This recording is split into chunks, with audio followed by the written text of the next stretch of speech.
We are recording this week from a new location. As I told you last week, the Torch Center, there's a bit of a situation there. It's not quite resolved, and we are in exile. We don't have the Torch Center, unfortunately, but we found a suitable alternative for this week's Parsha podcast. I am sitting now in the offices of TGA, the Torah Girls Academy, an all-girls Jewish high school here in Houston, Texas. My wife teaches here. I actually teach here as well, twice a week. Monday and Wednesday mornings, principles of Jewish philosophy, and the good folks at TGA kindly agreed to allow me to use an office here after school hours. It's quiet. It's comfortable. It's a perfect venue for this week's Parsha podcast, and we will likely use this until the situation at the Torch Center is resolved. Thank you so much, TGA, for allowing the Parsha podcast to record in your lovely and comfortable offices. Before we start, we have to talk about the beepers, right? We have to talk about the beepers, the pagers, and the walkie-talkies. I'm sure all of y'all know. Yesterday and today, the most remarkable operation that any one of us remember.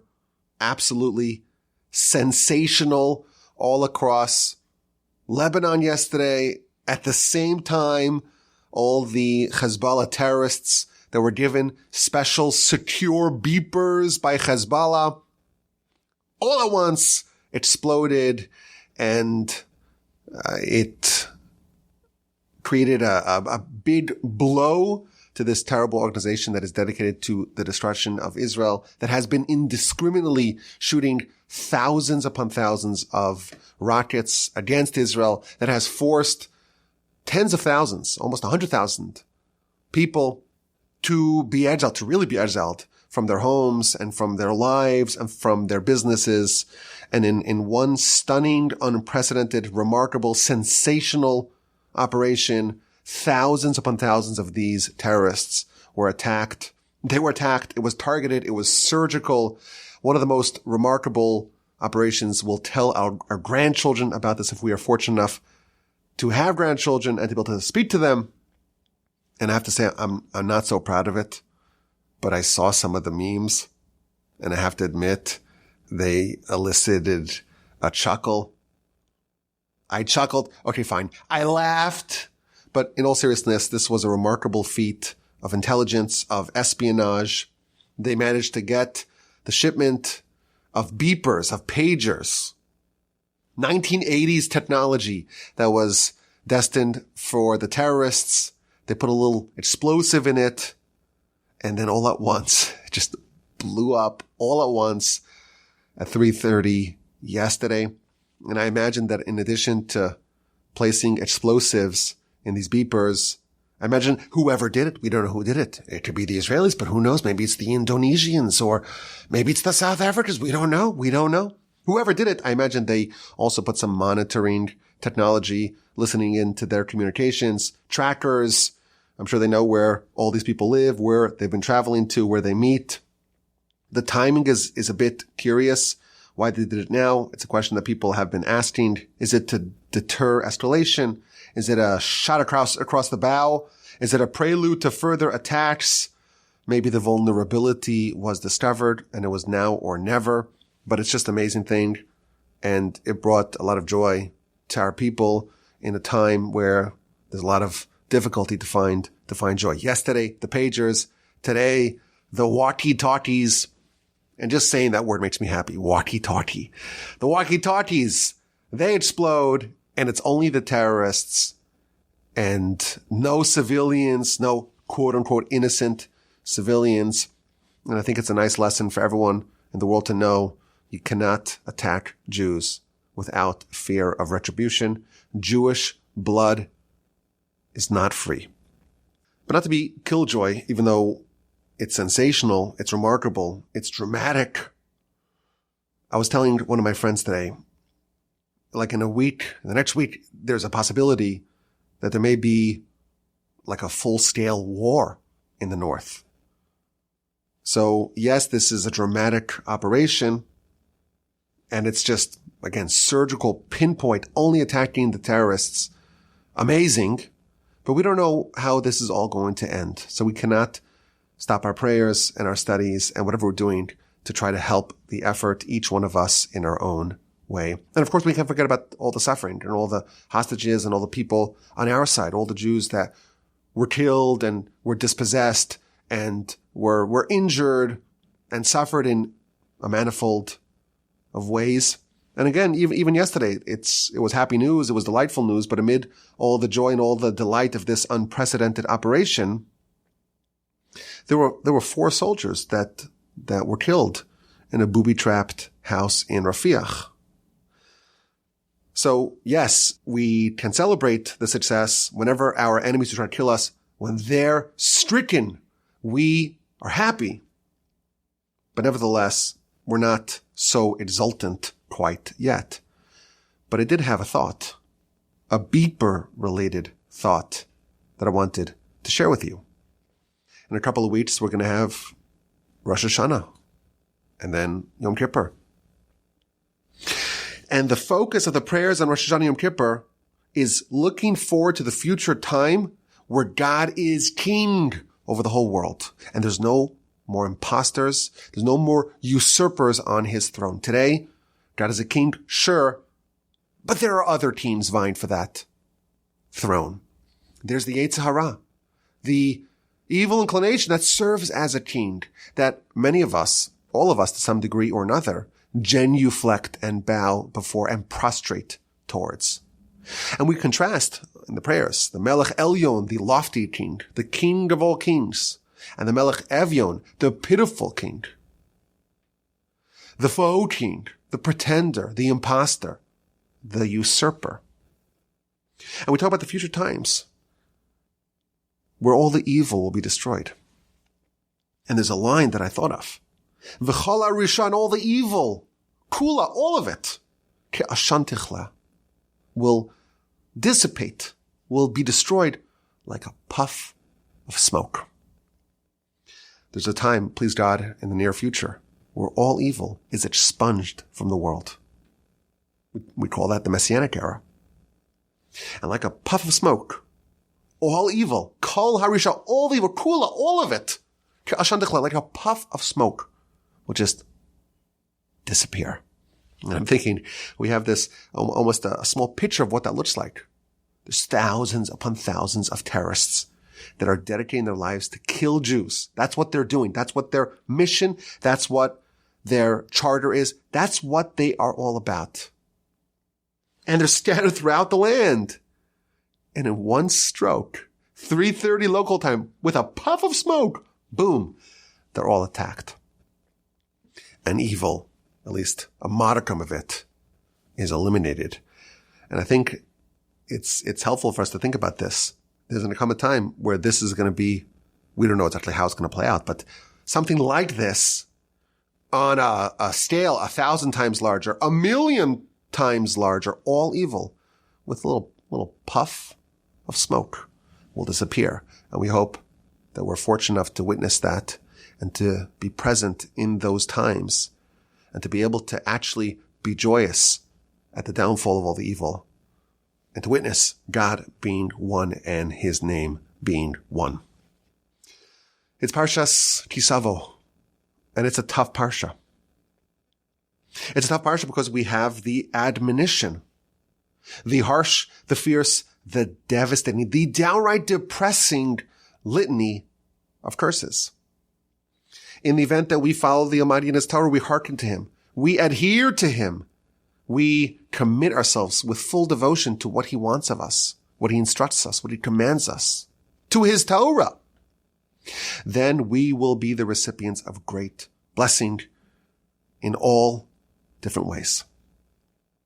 But in the event that we deviate, we veer off the path, we depart from God and his Torah, well, then we read what happens to us and something very different happens to us. 98 bone-chilling curses will befall our people. If we repudiate the covenant that we forged with God, we will suffer tremendously. And as any student of Jewish history knows, these curses, they're fierce, they're intense, and they're clairvoyant. Because over the course of our long and storied and tortured and glorious history, all of these curses have come true. And we read it this week, and when they read it in shul, the Baal Koreh, the reader of the Torah, reads it very fast in a low tone. And if you're following along, trying to say the words as we're told we're supposed to, it's hard to keep up. It's hard to keep up most weeks. Certainly this week, it's a low tone and it's rapid fire. And if you think about the words and you read them, it's painful. It's difficult. It's harsh. It's bitter. It's fierce. Even just to read it. And the Talmud tells us that it's no coincidence that this is the Torah portion we read before Rosh Hashanah. What we read is synchronized with the calendar. Because what we read, it's not just what we're supposed to read about the Torah. It's supposed to be relevant to us when we're reading it. And the Talmud says we read it at the end of the year, just prior to Rosh Hashanah. And that's not a coincidence. Says the Talmud, the Book of Megillah, page 31b. Ezra Titken, Ezra the scribe, he enacted that we read this section, the curses of Deuteronomy of Devarim, right before Rosh Hashanah. Why? Kadesha tichle hashana v'kileloseh. Let's end the year and all of its curses. It's been a rough year. It's been a difficult year.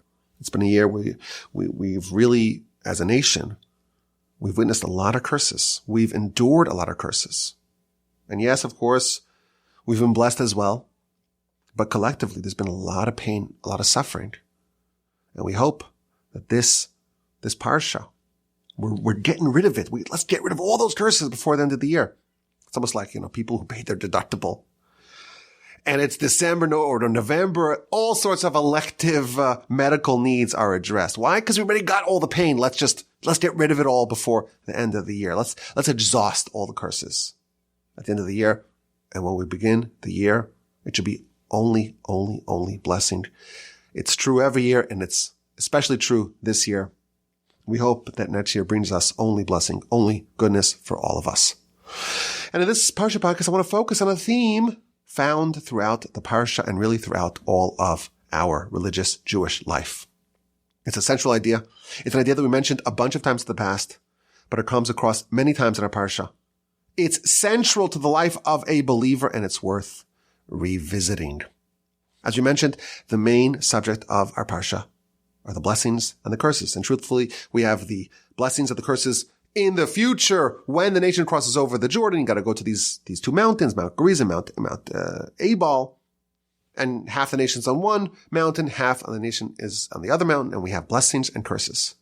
And then we read more broadly, our nation, we live by a code, we live by the Torah, and our treatment from God will be determined by how we observe his law, his code, his corpus.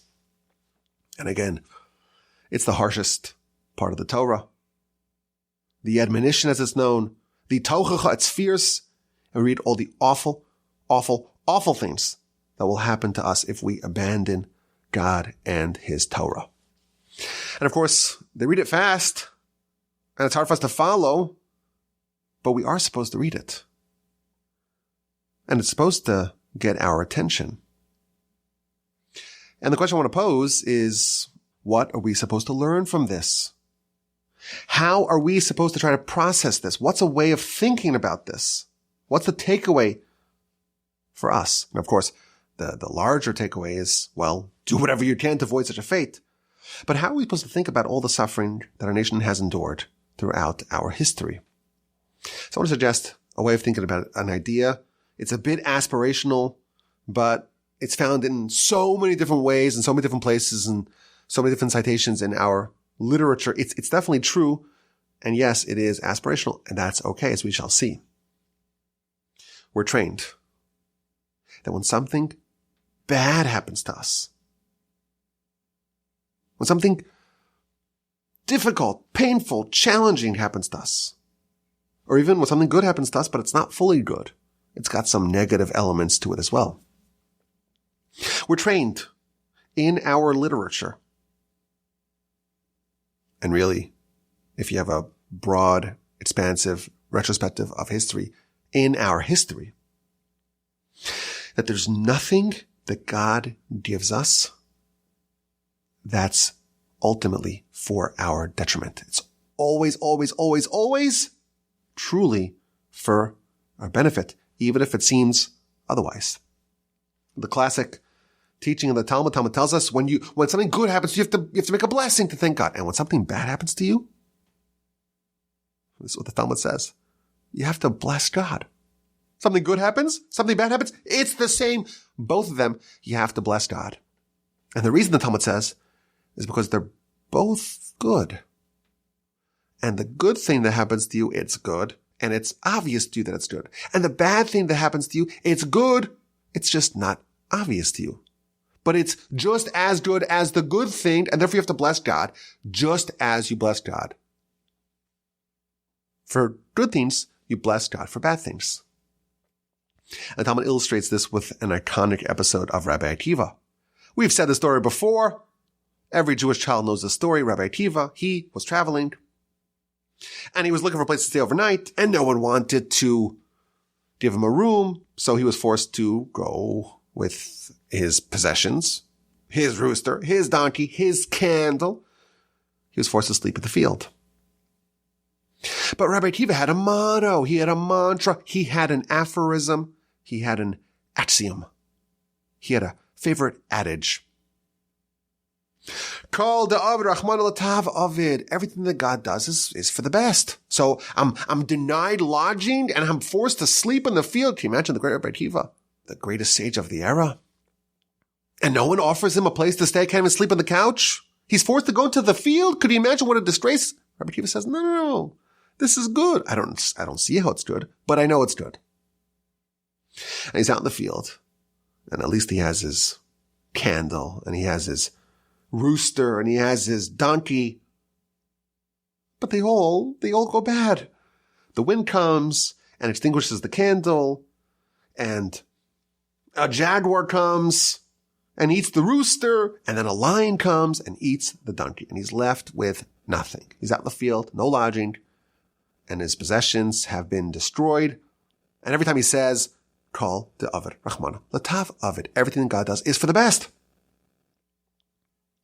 And that night, a marauding band of conquistadors attacked that whole area. And everyone in the town, everyone was ravaged. And all the people who were staying in the inn that Rabbi Akiva wanted to stay in, they were all attacked. And they were rampaging through the city and through the environs, and anyone they found, they attacked. Seems like attacking Jews is not a new thing. It was done millennia ago. And Rabbi Akiva realized in the morning, well, now I see how it was a blessing. If I was given lodging, I would have suffered. If my candle wasn't destroyed, if my rooster wasn't destroyed, if my donkey wasn't destroyed, I would have suffered. So I can witness, I can visualize, I can now appreciate how all those bad things were actually good. He had a motto, and his motto was vindicated. It was justified.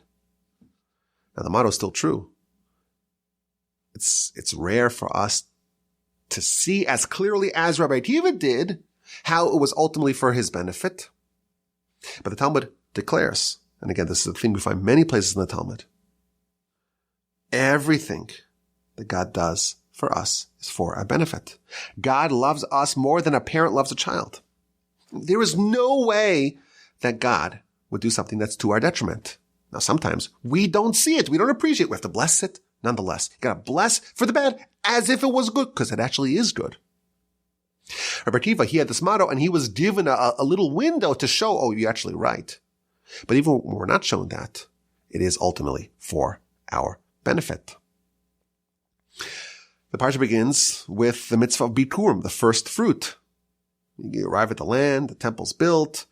You take the 7 special fruits the land is praised with: wheat, barley, grapes, figs, pomegranates, olives, and dates. And when you notice the first fruit of the crop, you wrap a special red ribbon around it, and you bring it to Jerusalem in a nice decorative basket, and you bring it to the temple, and you present it to the Kohen. It's like one of the tithes. It's like the challah, the first of the dough, and the first 10% goes to the Levite, and the 2% goes the truma to the Kohen, and so on. And the first of the animals, the first of your children, the first of everything goes to God and his emissaries. And this is the first fruit, the bikurim. You give it to the Kohen, you make a proclamation, and you detail all the goodness that God has done for you. And this is you making a declaration. God, you do good for me. And I'm not an ingrate. I'm going to appreciate all the good that you are doing for me. And there's an amazing observation that our sages tell us. If you look at the Mishnah in the book of Bikurim, so there's a book of Mishnah about this mitzvah, the mitzvah of Bikurim, of the first fruit. And it describes what you're supposed to do to fulfill this mitzvah. How do you separate, how do you designate the bikurim? A person goes and they're traveling in the field and they're waiting for the fruits to blossom, to bloom. And he sees a te'ena, a fig, a grapevine, or a pomegranate. And he sees the first buds of this year's crop, of this year's yield. Tie a ribbon around it and you declare, Hare zu bikurim, this is bikurim, this is the first fruit. And eventually, once it ripens and once you harvest it, you take those same fruits, the first ones, and you bring it to the temple, you give it to the Kohen. Now this law applies with 7 fruits. The 7 fruits, the 7 special fruits that the land of Israel is praised with. And the Mishnah gives us 3 examples. Te'ena, a fig, eshkol, a vine, rimon, a pomegranate. So first of all, it doesn't have to give 3 examples. 1 example is sufficient. And if you bring 3, bring all 7. The commentaries observe these 3 were bunched together before. In chapter 13 of the book of Numbers, Parsha Shlach, Moshe sends spies, scouts, to go inspect, reconnoiter the land. And they come back with gargantuan fruits. What do they bring? Numbers, Bamidbar, chapter 13, verse 23. They bring vines, they bring figs, they bring pomegranates. The Mishnah, when it gives the examples, the samples of the different fruits, it's those same 3. The vines, the grapes, the pomegranates, and the figs. The Arizal tells us, the Arizal, the greatest of the Kabbalists, this mitzvah of bringing bikurim, this is our rectification of the sin of the spies. The spies, they got to the land and said, no, this is terrible. God wants to make us suffer. God wants us to be killed and slaughtered. We'll never conquer it. Well, let's go back to Egypt. And here we have a mitzvah where we say, no, we're happy to be here. Thank you, Hashem, for bringing us here. And thank you for giving us so much over here. And we're appreciating what you gave us in the land. And this is how we rectify the sin of the spies. And that's why the examples that the Mishnah cites are the same exact fruits that the spies brought as samples. They brought it to besmirch the land, to slander the land, and we're doing the opposite. We're taking those same fruits and we're praising the land. But if you think about it, what's the mitzvah? It's to appreciate the goodness of Hashem. The spies, they get to the land and all they see is curses. And they thought that God was positioning the people for disaster. They saw everyone dying, you recall. Eretz ocheles yoshveh. It's a land that consumes those who dwell upon it. Rashi says that's a blessing in disguise. God was giving them cover.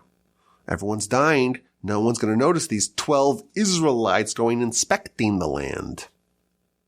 There was good, there was blessing. They saw curse. They saw bad. That was the fundamental mistake that they made. And Bikurim, where we recognize the goodness and we acknowledge it and we proclaim it and we're not an ingrate and we realize that everything Hashem does is for our benefit, that's how we rectify it. The Parsha begins with this mitzvah. That's the theme I want to focus on here in this week's Parsha podcast. Everything that God sends our way. It may appear to be a curse. That's what the spies thought. But really it's a blessing that we have to thank God and bless Him for. Now, right after the mitzvah of Bikurim, we have the vidui meiser, which is the confession of the tithes. Every 3 years, when you finish the schedule of tithes, you go to the temple and you make another declaration. And you say, I fulfilled all my responsibilities. I've given the Levites. I've given the poor people. I've done everything that you commanded to do. I didn't violate any of the mitzvos. I didn't forget anything. I've checked all the boxes. I'm completely in conformance with the schedule of the tithes. And I also follow the proper laws and so on. I've done everything that you've commanded me. That's the declaration. And then we asked God to respond in kind. Gaze from your heavenly abode. Min hashamayim, from heaven. Uvarech samcha es Yisrael. And bless your nation. Bless Israel. And the land that you have given to us. As you have sworn, as you have pledged to our forefathers. Eretz, savas, chalav, udvash. A land flowing with milk and honey. You've done your job. We've done our job.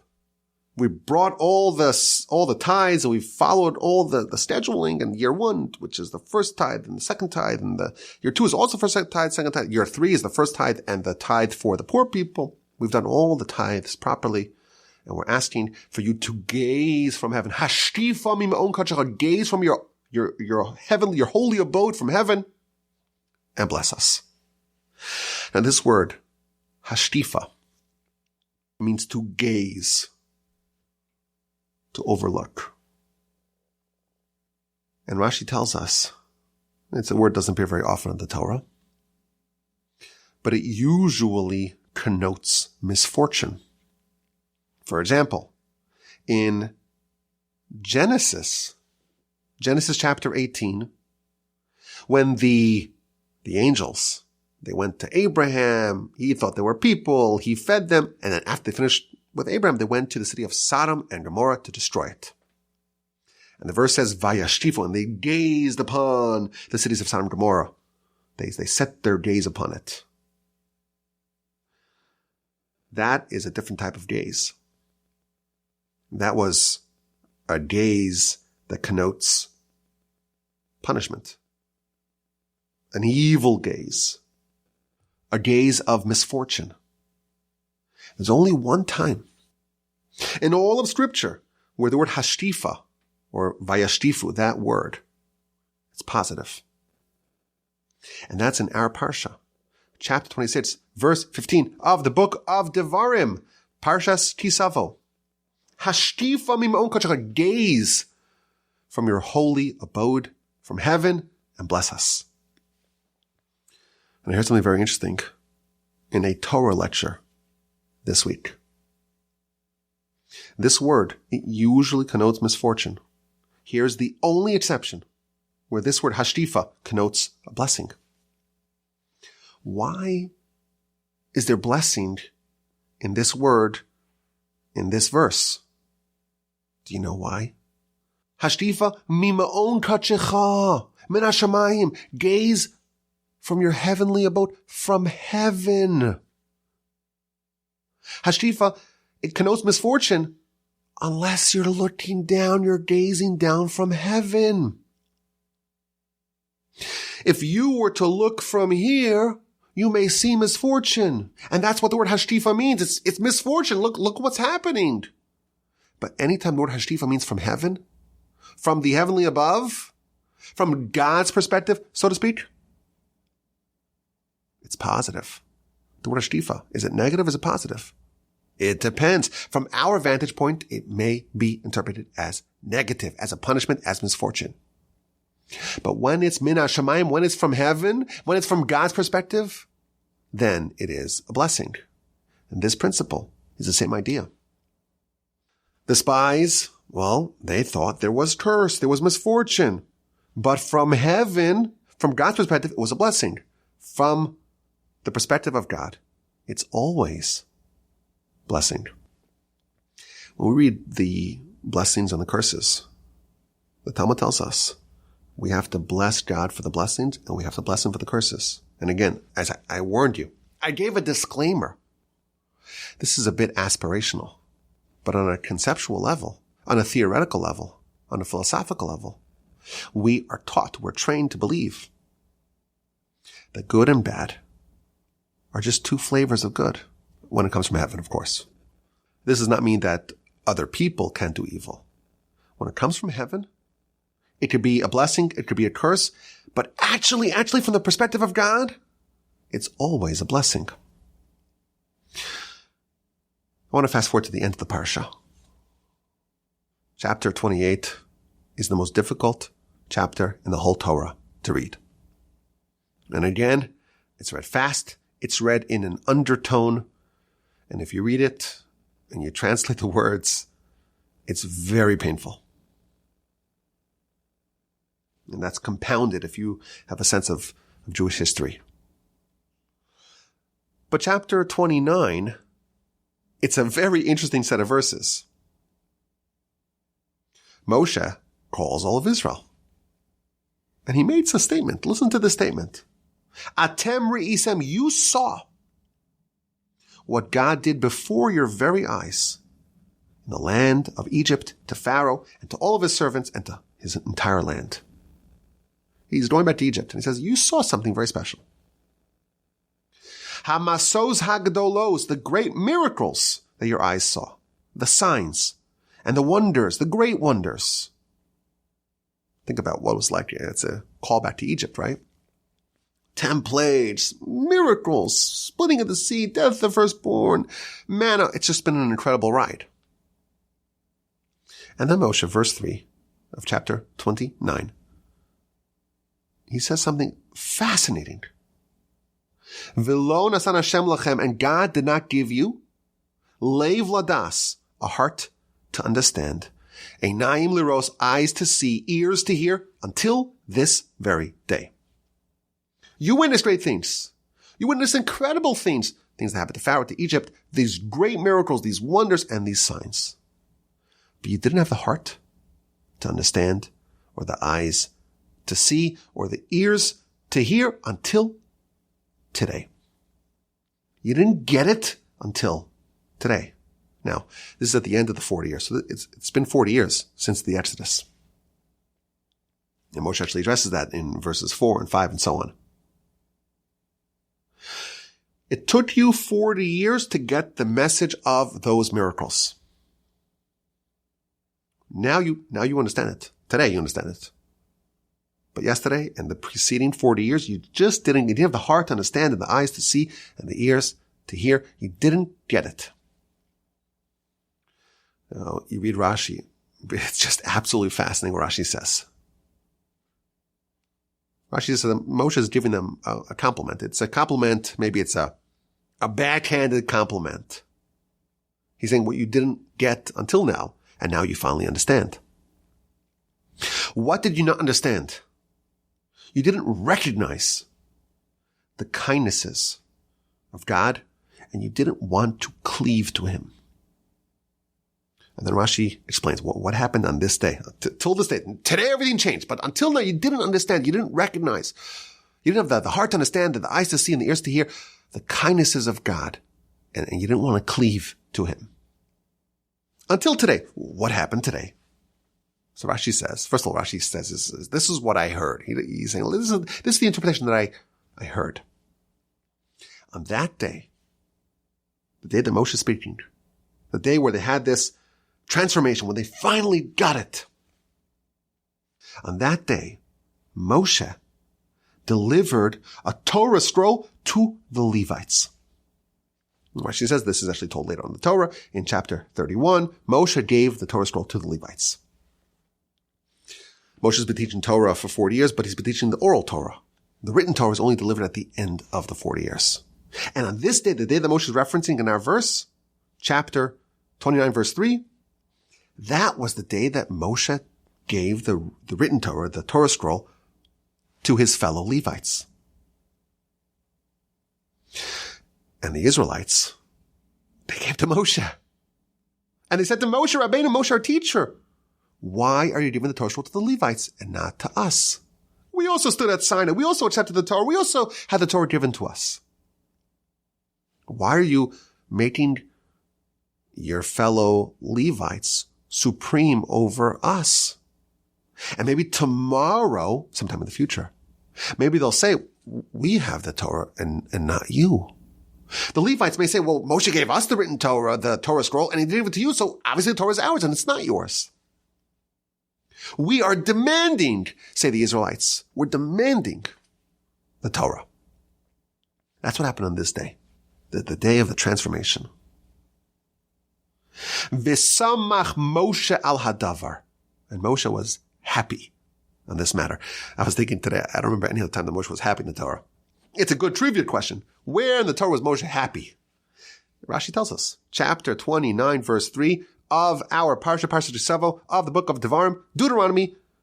Rashi says, V'samach Moshe al hadavar. Moshe was happy.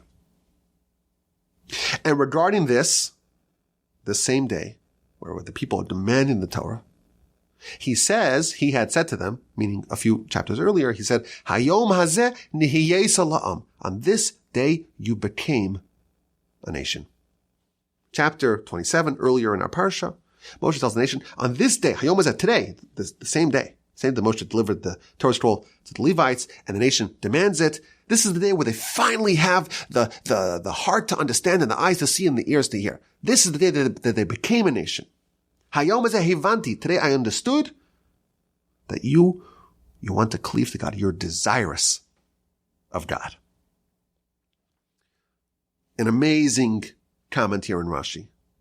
Something clicked for the nation on this day that they didn't get for 40 years. Something very important. Something that Moshe is saying, you didn't have the heart to understand. You didn't have the eyes to see.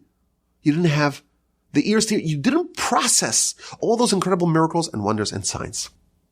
And today, you got it. And therefore today is really when you started as a nation. Hayom hazeh nihiyesa. Today you became a nation.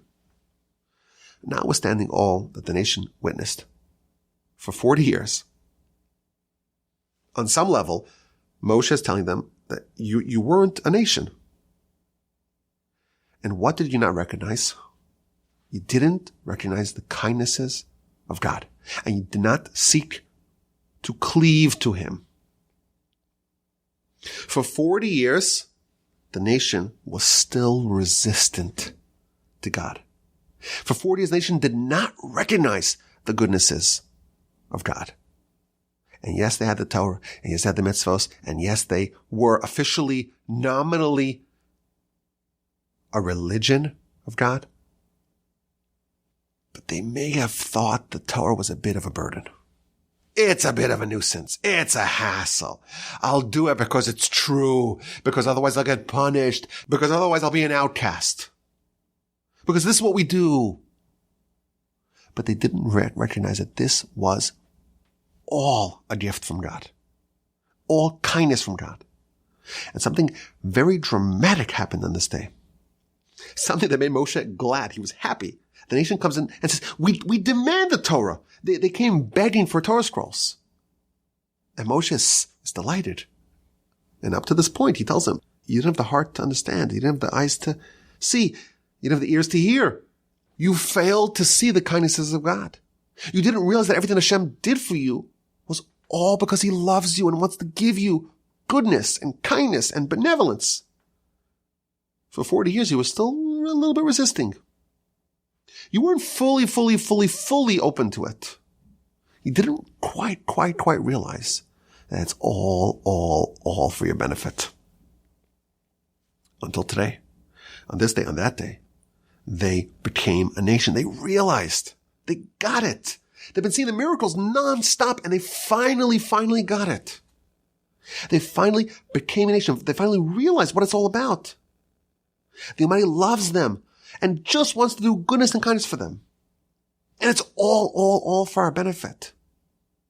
After 40 years, it finally sunk in. They finally got it.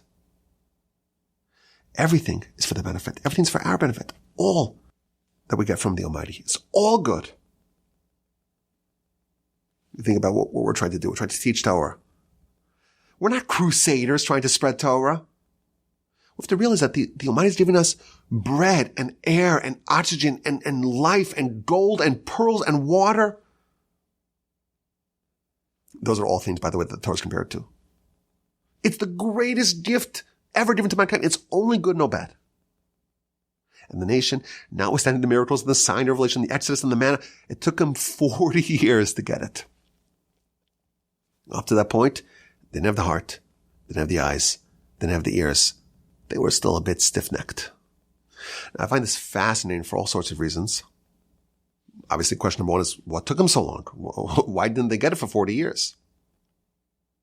Question two is, well, what actually happened on this day that made them realize, that made them open their eyes to understand that it was all for their benefit? Rashi says that when Moshe gave the Torah to the Levites, and maybe I was thinking, this is just a side point, maybe the fact that it's often true that when someone loses something, they finally appreciate it. Maybe when they imagined themselves losing the Torah and the Levites having it and them not having it, maybe then it clicked for them. I also find it interesting that Rashi says that on this day they became a nation, meaning the definition of our nation is to recognize that everything that God does is for our benefit. But on the actual revelation, this is what we're seeing throughout the whole Parsha. On this day, today you became a nation. Today you came begging for Torah. Today something clicked. Today you realize that the Torah is God's kindness. It's a gift. And you came and you demanded it. And you wanted to cleave to Him. And again, for 40 years they observed the Torah. They kept it. They didn't repudiate it.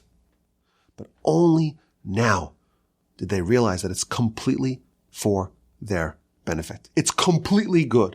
It's completely kindness. The nation realized something very important. And Moshe tells them, Hayom Azeni Yisrael, today you became a nation. Today you demanded the Torah. Today you realize it's all a gift. It's all kindness from heaven. Today you realized that everything that comes our way from heaven, the blessings and the curses, it's all a blessing. It took the nation 40 years to recognize this. There was still a consideration. For 40 years, maybe the Torah is for our detriment. It took him 40 years to come around. I said this is an aspirational insight. We believe, we know, we're trained to recognize that everything that comes from heaven is good. And certainly when viewed from heaven is good. And all the suffering that people have endured, all the curses that we've experienced throughout our history, ultimately is for our benefit.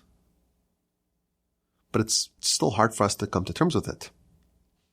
We should know we're in very good company. For 40 years, the nation, the people that witnessed all these miracles and all these signs and all these wonders, they were still not convinced that the Torah was for their benefit. And the truth is, we only want blessings, and we want blessings that are undeniable blessings, unambiguous blessings. In a couple of weeks, we're going to have Rosh Hashanah. And we're going to wish each other a Shana Tova Umituka. A good year, Shana Tova, a good year. Umituka, and a sweet one. If it's a good year, why does it need to be sweet? Commentaries tell us it's always going to be a good year. But sometimes it's going to be bitter like hell. And it's good. And if we could have the viewpoint from heaven, if we could look down from heaven, if we could be hashtifa min hashamayim, we'll know it's good. But only when Messiah comes will we recognize it. And we don't want that. We want perceptible goodness. We want sweet goodness. Everything is good, but there's two flavors. There's good and sweet, and there's good and awful and bitter. We want Shana Tova Umetuka. In our Amidah prayers, the very first prayer, Gomel Chasadim Tovim. God does benevolent acts of kindness, good acts of kindness. Well, if it's kindness, it's good. To say good kindnesses, that's redundant. And again, the Hasidic masters tell us everything is kindness. Everything is good. But sometimes it stings. Sometimes it hurts. Sometimes it's painful. We want good kindnesses. We want a sweet new year. We want it to be also perceptibly good. We have a very, very hard time finding the good in tragedy. And yes, we could be taught and we could be trained to know that it's ultimately for our benefit.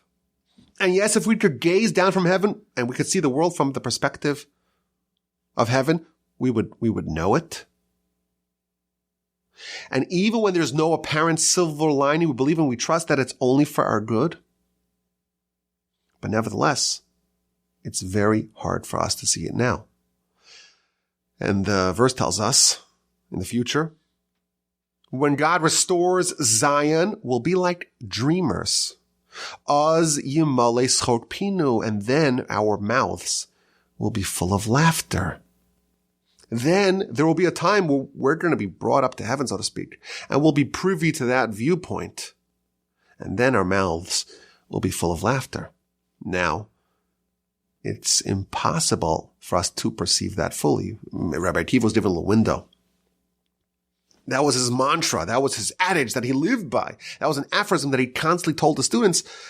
He's Rabbi Akiva. We don't always have the benefit of being shown what's actually happening behind the scenes, behind the curtain. We don't get the hashtifa, the gaze from heaven. In the future, our mouths will be full of laughter because in the future, we'll be able to perceive it fully. And now again, I said it's aspirational. We don't get to experience this. That said, I want to kind of add some more little points of this idea. First of all, Rabbi Akiva, he had his adage that he would say, his aphorism, Kol de Avid Rachmana letav Avid. Everything that God does is for our good, our benefit. There was another sage from the Mishnaic era. In fact, the teacher of Rabbi Akiva, his name was Nachum Ish Gamzu. Nachum, the man of Gamzu. And why was he known as Gamzu? Because he had a different adage. His adage was Gamzu Latova. This is also Latova, for good. And the Hasidic masters tell us that there are different gradations of recognition of this idea. Rabbi Akiva would say, well, all that God does is for the best. And yes, my candle went out and my rooster is dead and my donkey was eaten. And that's not ideal, but you know what? It's better than the alternative. And therefore the silver lining actually justifies and overrides the suffering and the misery.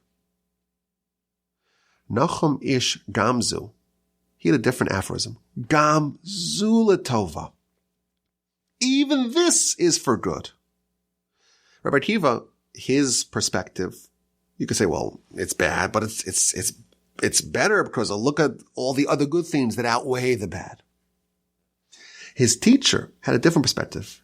He said, Gam Zulatov, also this thing. It's not just that the net result of everything is good, and therefore we'll tolerate the bad because ultimately we prefer the good that comes with the bad over the bad.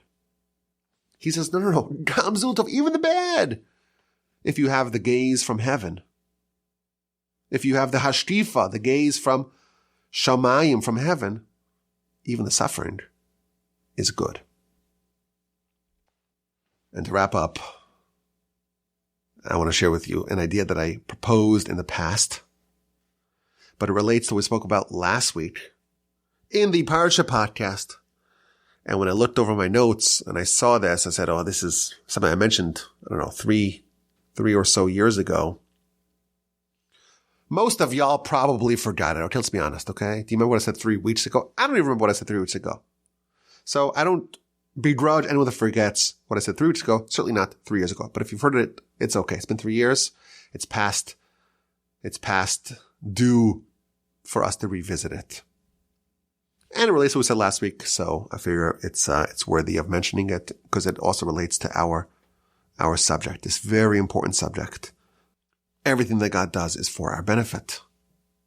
Last week, we spoke about the ben sorer umoreh, the wayward and rebellious son. And the Talmud tells us, lo haya, never happened, velo asid lihios, and it never will happen. So why is it written, drosh v'kabel schar, study it and gain reward? There's the mitzvah, you got to execute the ben sorer umoreh, the wayward and rebellious son, but it never happened. It never happened, never will happen. So why is it taught in the Torah? Study it and gain reward. And we speculated last week a reason why it's so rewarding. You know why? Because this kid's unsalvageable. This kid's destined to become a criminal. He's going to be executed in a Jewish court of law. Kill him when he's innocent. He's unsalvageable. But it never happened and it never will happen. And that's the reward. That's the lesson. No kid is unsalvageable. This was said last week. I want to suggest a different idea. A different idea why the ben sorer umoreh is rewarding. You see, when the Talmud tells us that there's a mitzvah, ben sorer umoreh, the wayward and rebellious son, that never happened and never will happen. So why is it written? Drosh v'kabel schar, study and gain reward. It lists 2 other mitzvos. There's 2 other mitzvahs that never happened, never will happen. So why are they written? Drosh v'kabel schar, study and gain reward. The Ir Hanidachas, the city that the entire city does idolatry. You have to destroy the whole city. Never happened, never will happen. Why is it written? Study it and gain reward. Beis Hamenuga, a house that has tsaras, never happened, never will happen. So why is it written? Study and gain reward. There's something rewarding. I want to suggest, in all of these 3 mitzvos, we learn different perspectives of our grand idea, the gaze from heaven. The perspective that from heaven, it's all good. In all these 3 instances, there are things that appear to be curses, that we perceive to be terrible things, but when we drill down, we could get a little pitch from the other side, and we see how it's actually for our benefit. We spoke about the ben sorer umoreh last week, the wayward and rebellious son. Why is he executed? So the Talmud tells us, because he is on a path that will guaranteed. There's no way that anything else will happen to this boy. He's going to eventually deplete his father's money. He'll go to the crossroads. He'll harass and become a bandit, and he'll be executed as a murderer. Yamos zakai va'al yamos chayv. If you think about it, this is a teenager. He's 13 years old. He's a kid. And you're going to execute him? He's a problem child. He's mischievous. He's recalcitrant. He's disobedient. And yes, he's a bit gluttonous. He likes to drink. He likes to eat meat. Are we going to execute him over this? Talmud tells us the Torah can predict his future. He will become a murderer, and he's going to be executed anyhow. Kill him when he's innocent. It's better. Let him die innocent, free of sin, unblemished. And after all, that's the whole goal of life, to return our soul to God in its total purity. Is the death of the ben sorer a good thing or a bad thing? On a surface level, it's a terrible thing. But study it deeply, and you'll gain reward. You're about to see the perspective from heaven. You get a little gaze, a little peephole from heaven. And when you examine it, you see it's really good. Yes, he's going to forfeit some years. But in the grand scheme of things, in the perspective of eternity, it's a marvelous exchange. A few years, 50 years in this world. Would you exchange that for 100 billion years in the eternity? To be able to return the soul unsullied and untainted to God, and to bask in the eternal delight of the afterlife. It's a worthwhile exchange. Now again, it never happened, never will happen, but there's a lesson. Sometimes when bad things happen, it's actually good. Like the ben sorer umoreh. What about the idolatrous city? The verse tells us, when it talks about the idolatrous city, in Parshas Shoftim, we must destroy the city completely. It can never be rebuilt. And we cannot take any of the plunder, any of the booty, so that God's wrath may subside. So long as there's idolatry in the world, the wrath of God is in the world. A city is destroyed. It's a disaster. And it can never be rebuilt. And all its property gets destroyed. It must be obliterated. And that sounds like a terrible thing. It sounds like a curse.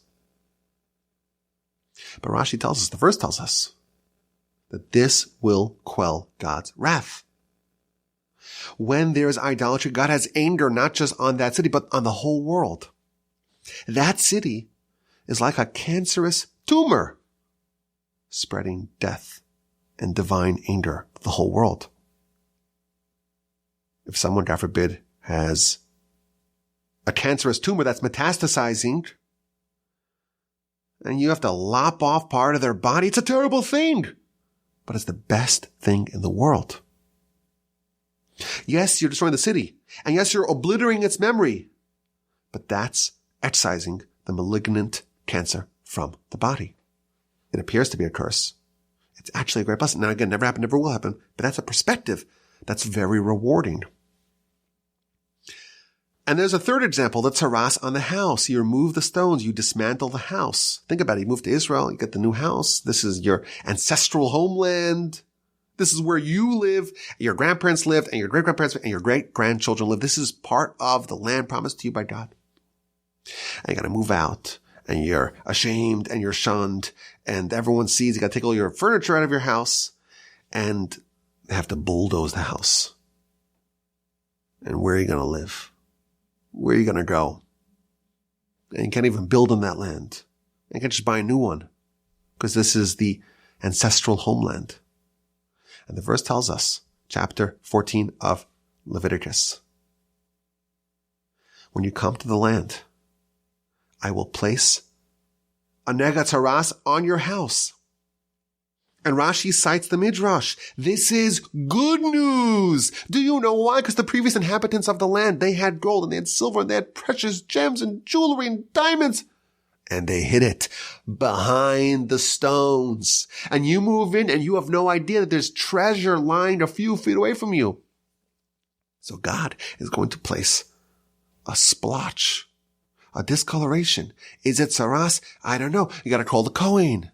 And the Kohen comes and he's like, we have to dismantle this. And it's terrible. What's going to be? Where are you going to live? And you remove some of the stones. And what do you discover? In an instant, that disaster is a great blessing. And again, never happened, never will happen. But there's something rewarding. Bad things are happening all the time. There's curses everywhere. When we look at it, when we observe it, when we assess it. But here's some reward. Whatever God does is for the best. And again, there's different flavors of that. When examined from the heaven, it's only blessing. There's no misfortune. Rabbi Akiva says, everything that God does is ultimately for the best. Nachum Gamzu, even the bad is really good if you could understand it from God's perspective. It's bad from our perspective. If we unpack it, if we dismantle those walls, we can maybe discover that there's a blessing here in disguise. And these three mitzvos, they're three different examples of how terrible things, awful things, curses can actually be very good. Sometimes it's like tzaras on the house. You're ripping apart a package, but inside there's a treasure. It's like wrapping paper. The bad is it's just a mask. It's just something you have to pull away. To tear off, you're not forfeiting anything. And sometimes the flavor of good actually being obscured by bad, it's exchanging something very minor relatively for something major. The Ben Sa'omara, the verse, the Talmud tells us, Yamos Zakei, he'll die righteous. That is the yearning of every soul to die righteous. You could die, you could return your soul to the Almighty unsullied, untainted by any sin. There's no greater blessing in the world than that. All the sages, all the pious men, all the righteous men, all the tzaddikim of all history, all they wanted was to die righteous. It seems like a curse. But actually, the Talmud says, no. If this person stayed alive, it would have been a disaster. Die righteous.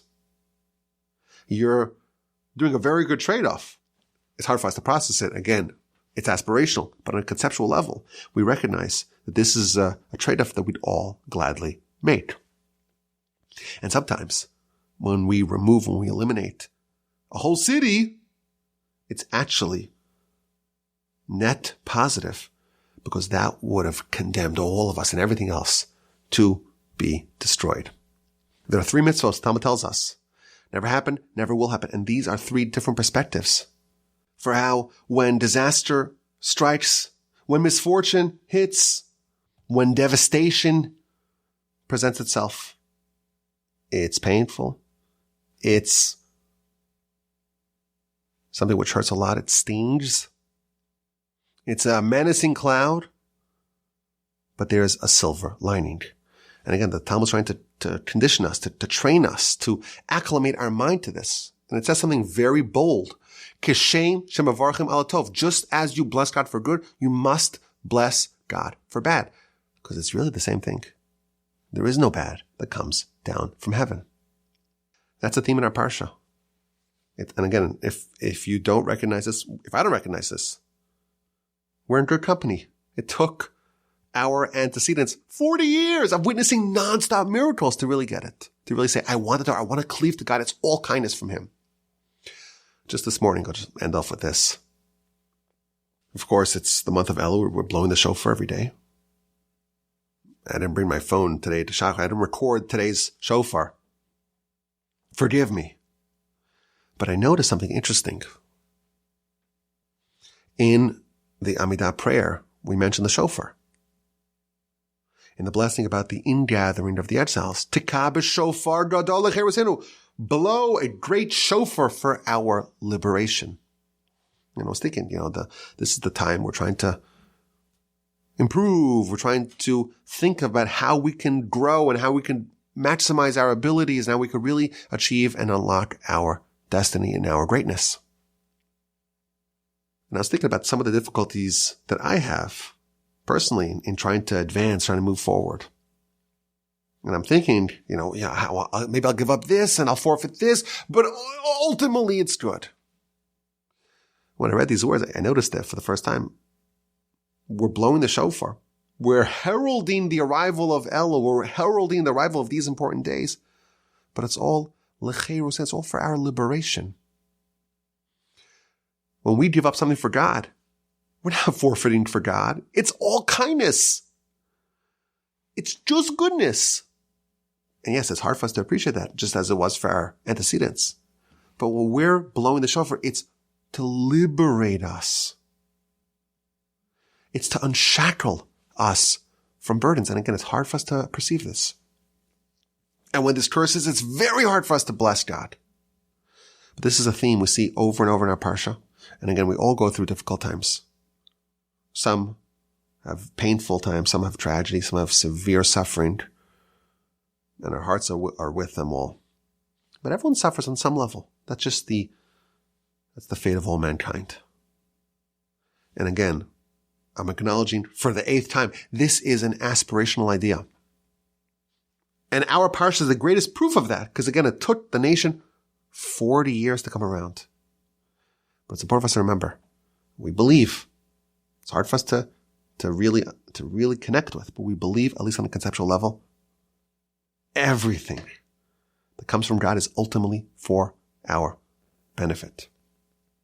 And you know what? If we could have just a little tiny view from heaven, we'll see it.